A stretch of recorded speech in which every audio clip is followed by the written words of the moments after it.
बिस्मिल्लाहिर्रहमानिर्रहीम। अस्सलाम वालेकुम स्टूडेंट्स। हम नर्वस कोऑर्डिनेशन के टॉपिक्स डिस्कस कर रहे हैं। तो जितनी बात हम कर चुके हैं वो क्या है कि रिसेप्टर्स,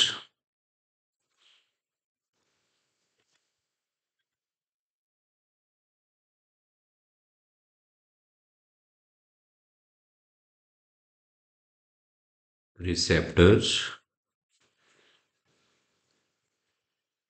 कंट्रोल सेंटर यानी may be brain, may be spinal cord और इफेक्टर्स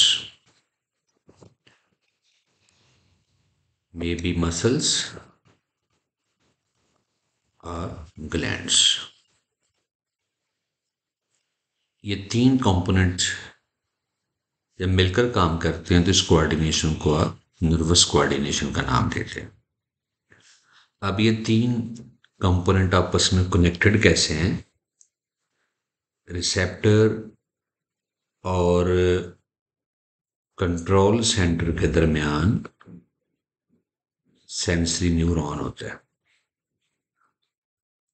कंट्रोल सेंटर के अपने अंदर इंटर न्यूरॉन्स हैं जो यहाँ से सेंसरी न्यूरॉन के साथ कनेक्टेड हैं और यहाँ पे कनेक्टेड है मोटर न्यूरॉन की सेल बॉडी के साथ और मोटर न्यूरॉन कनेक्टेड हैं इफेक्टर्स के साथ।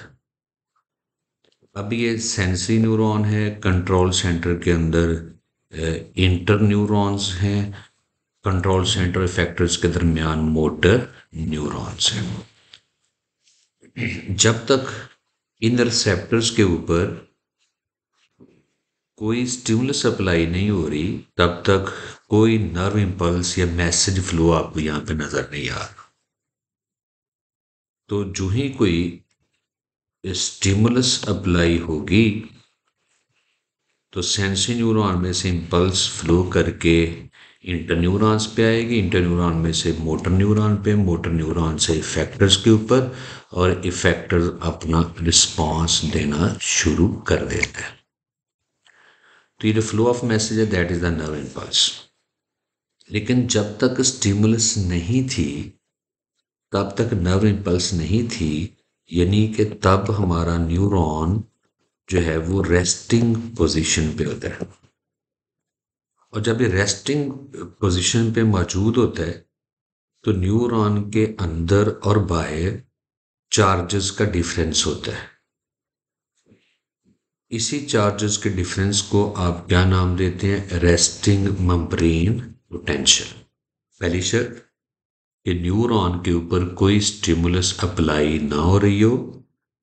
दूसरी शर्त, न्यूरॉन के बाहर और अंदर चार्जेस का डिफरेंस हो।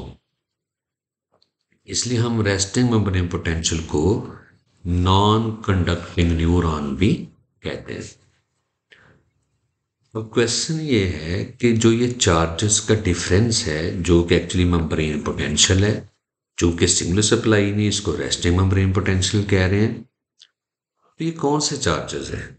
न्यूरॉन के आउटसाइड कौन से चार्जेस होंगे, न्यूरॉन के अंदर कौन से चार्जेस होंगे, और फिर इन चार्जेस को मेंटेन कैसे किया जाता है।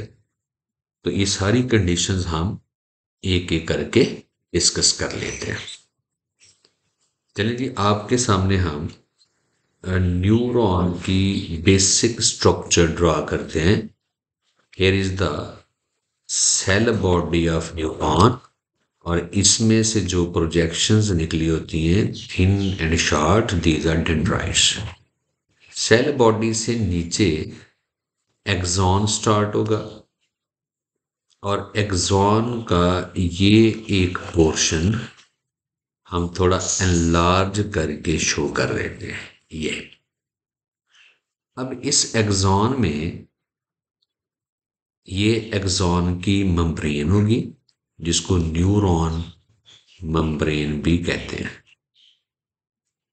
ये न्यूरॉन के इर्द गिर्द जो फ्लूइड होता है, टिश्यू फ्लूइड या सेरिब्रोस्पाइनल फ्लूइड या एक्स्ट्रा सेलुलर फ्लूइड है, और ये न्यूरॉन के अपने अंदर का फ्लूइड है साइटोप्लाज्म, जो कि एक्सॉन के अंदर है, इसलिए इस फ्लूइड को एक्सोप्लाज्म भी कहा जाता है।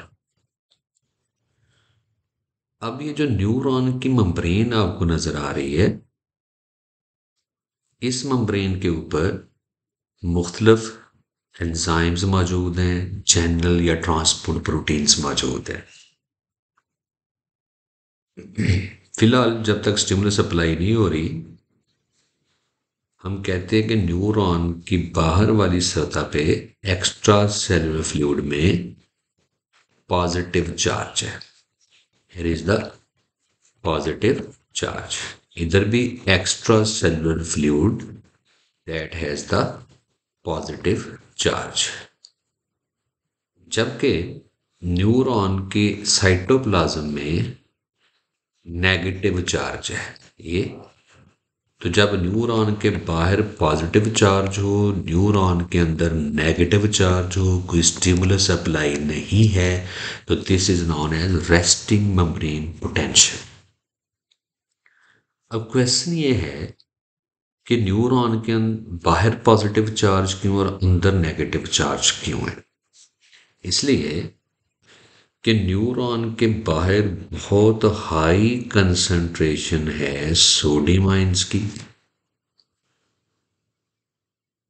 और न्यूरॉन के अंदर भी सोडियम आयंस मौजूद हैं, लेकिन रिलेटिवली लेस क्वांटिटी में है। इसलिए मैंने देखे दोनों तरफ सोडियम के साइन को लार्ज और स्मॉल के साथ मेंशन किया है।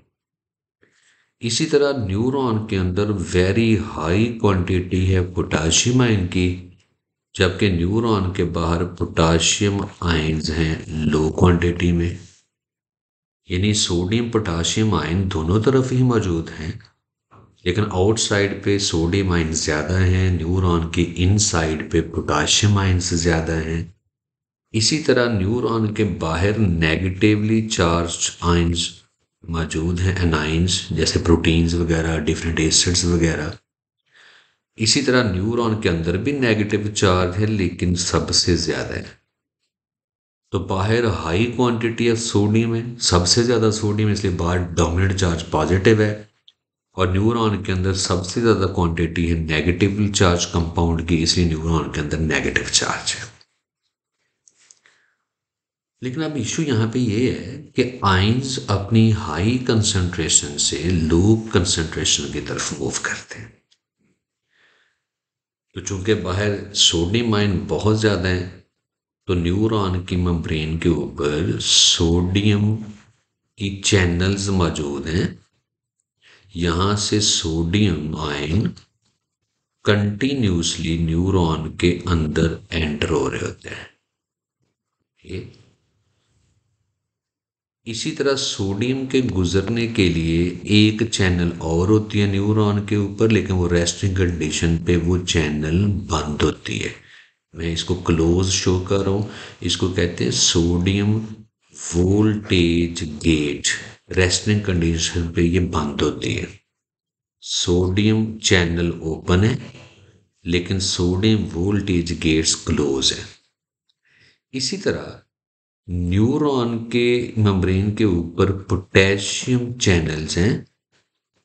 ये यहां से पोटाशियम कंटिन्यूसली न्यूरॉन से बाहर जा रहा है, क्योंकि न्यूरॉन के अंदर पोटाशियम की क्वांटिटी काफ़ी हाई है, हाई से लो की तरफ।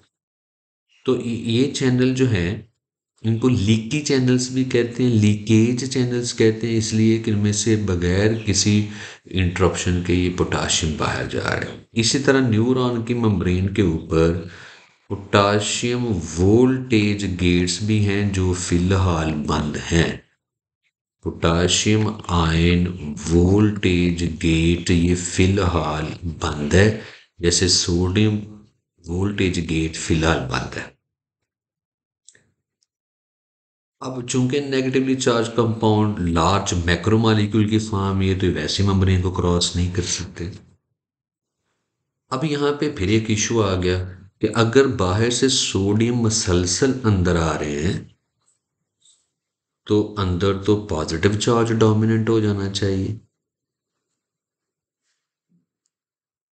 तो फिर होना ये चाहिए कि कोई तो चीज ऐसी हो कि जो आयंस को दोबारा अपनी जगह पे एडजस्ट कर दे। उसके लिए न्यूरॉन की मेम्ब्रेन के ऊपर एक पंप होता है, एंजाइम होता है, that is known as sodium ion potassium ion pump. ये ये पंप कंटिन्यूसली वर्क करता है with the help of ATP energy. ये क्या करेगा, जितना सोडियम बाहर से अंदर आया है उस सोडियम को बाहर भेज देगा। 3 सोडियम आयन को एक वक्त में बाहर भेजता है। और जितने पोटाशियम बाहर गए हुए हैं उनको दो दो करके वापस अंदर ले आता है। याद रहे, ये पंप किन सोडियम को बाहर भेज रहा है, जो बाहर से अंदर आए थे चैनल्स के थ्रू, 3 सोडियम को। और किन पोटाशियम आयंस को बाहर से वापस न्यूरॉन के अंदर लेके आ रहा है, जो अंदर से बाहर गए हुए थे। इसका फायदा क्या होगा कि बाहर पॉजिटिव चार्ज मेंटेन रहेगा और अंदर नेगेटिव चार्ज मेंटेन रहेगा। तो जब तक ये पंप काम करता रहेगा, सोडियम पोटाशियम आयन पंप, तब तक न्यूरॉन के बाहर पॉजिटिव चार्ज रहेगा और न्यूरॉन के अंदर नेगेटिव चार्ज रहेगा। This is the resting membrane potential. अब इस पोटेंशियल जो है, ये पोटेंशियल है कितना, तो इसके लिए हम यहाँ पे अगर वोल्ट मीटर अप्लाई करके देखें, वोल्ट मीटर अप्लाई करके देखें न्यूरॉन के साथ, तो वोल्ट मीटर के ऊपर इसकी जो रीडिंग आपको आएगी that will be -70 millivolt. ये रेस्टिंग मेम्ब्रेन पोटेंशियल की वैल्यू है। जो ही कोई स्टिमुलस अप्लाई होगी तो ये पंप काम करना छोड़ देंगे। सोडियम अंदर आके अंदर ही जमा होता रहेगा, अंदर पॉजिटिव चार्ज आ जाएगा और बाहर नेगेटिव चार्ज आ जाएगा। No it will be known as action potential या नर्व इम्पल्स। इसको फिर हम नेक्स्ट लेक्चर में डिस्कस करेंगे। अभी आपकी बुक में न्यूरॉन की जो डायग्राम है वो आप देख सकते हैं, ये मेंशन है। ये न्यूरॉन की मेम्ब्रेन है, ये बाहर न्यूरॉन का इर्द गिर्द एक्स्ट्रा सेलुलर फ्लूइड है और ये न्यूरॉन के अंदर का फ्लूइड है एक्सोप्लाज्म। तो ये जो पोटाशियम बाहर जा रहा है ना, एक्चुअली ये मैंने अभी बताया ये किन चैनल्स के थ्रू जा रहा है, दीज आर लीकी चैनल्स, इनके थ्रू जा रहा है। तो that's all about resting membrane.